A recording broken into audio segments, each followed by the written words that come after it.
नमस्कार दोस्तों, कैसे हो आप सब? उम्मीद करता हूँ आप अच्छे हैं। आज हम बात करेंगे जातियों को लेकर। बहुत सारे लोगों के माइंड में सवाल होता है, यार जातियों का निर्माण क्यों किया गया था?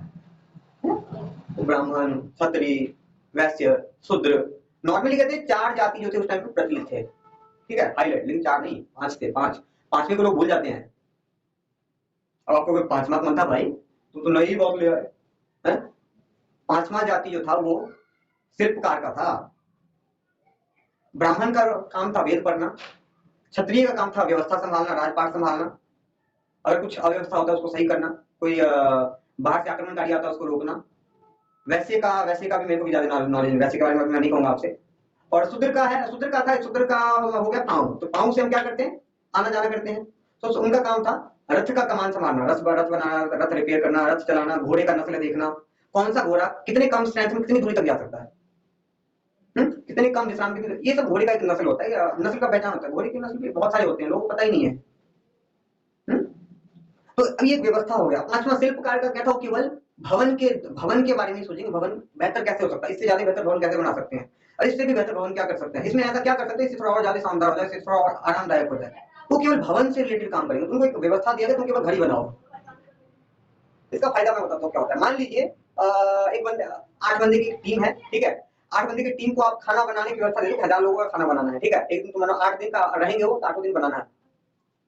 अब एक दिन एक बंदे को अगर खाने के लिए दोगे ना, बनाने के लिए, तो एक ही बंदा वो सब्जी भी काटेगा, सब्जी धोएगा भी, सब्जी चावल भी बनाएगा, वो अक जाएगा, वो दुखी होकर काम करेगा। अरे क्या करा भाई, ये खाना खाया परेशान कर रहा। ये जिंदगी भर करा, जिंदगी भर रोते रोते काम करेगा। लेकिन इसको एंगेजिंग किया जा सकता है, कैसे बताऊं? एक बंदे को दे दो केवल सब्जी काटे, दूसरे बंदे को दे दो केवल आटा गूंदे, तीसरे बंदे को दे दो केवल रोटी बनाए, चौथे बंदे को दे दो केवल सब्जी फ्राई करे, पांचवें बंदे को दे दो केवल तड़का लगाए। अब वो ना केवल उस काम को एंगेज होकर करेगा, बल्कि आने वाले टाइम में उसका स्पीड इतना हो जाएगा कि जिस काम को 20 मिनट लगाता था उस काम को 5 मिनट में निपटा देगा। इतना स्पीड आ जाता है। चाइना हमसे इतना आगे कैसे निकल गया? वो स्किल पावर को समझता है, वो मल्टी टैलेंट को नहीं मानता, एक ही टैलेंट को मानता। कहते तुम एक ही परफेक्ट रहो, लेकिन उसमें पूरा परफेक्ट रहो, तुम्हें कोई टक्कर नहीं देना चाहिए। हाँ, तो मेन बात था कि एक काम को अगर एक ही बंदे से कराया जाए तो time to time speed increase होता जाता है। तो वही चीज अगर केवल क्षत्रियों का एक अलग कम्युनिटी बना दिया है राजपाट संभालने के लिए, तो केवल राज्य के बारे में सोचेंगे। उनको ना वेद पढ़ने के लिए सोचने की जरूरत है, न रथ बनाने के लिए सोचने की जरूरत है, न तीर कमान बनाने के लिए सोचने की जरूरत है। तो केवल राज्य व्यवस्था देखते थे। राजा का क्या दायित्व होता है वो समझते थे, उस पर जोर देते थे। तो उसके बारे में ज्यादा डीपली नॉलेज रखते थे।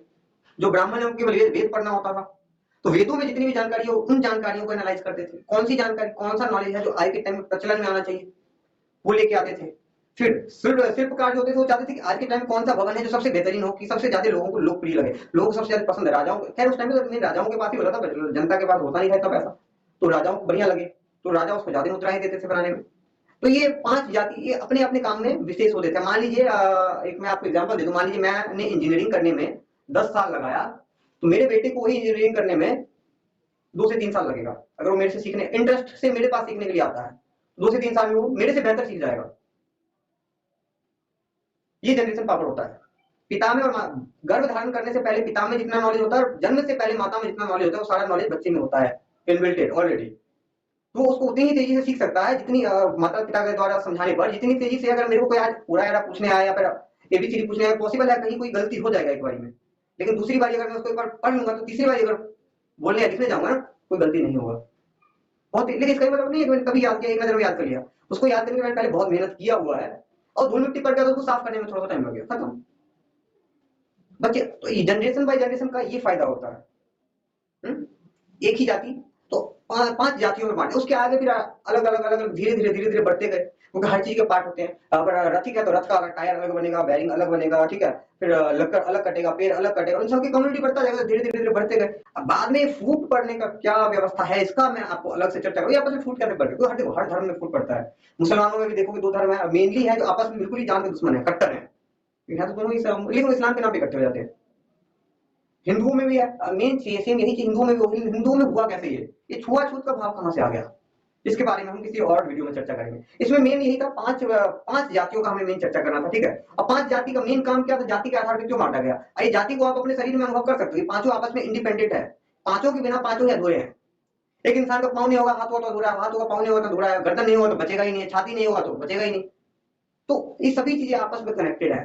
सेम यही चीज उस जात पे भी निर्भर करता है, जात पे भी डिपेंड करता है कि 5 जात है, ठीक है, पांचों आपस में कनेक्टेड है, पांचों में कोई डिफरेंस नहीं है, पांचों के 5 में से एक भी नहीं होगा, आपस में इतना मर्जी लड़ लो, एक अलग चीज है, लिखिए पांचों अगर 5 में से एक भी नहीं होगा ना तो अपूर्ण माना जाएगा, पूर्ण माना ही नहीं जाएगा।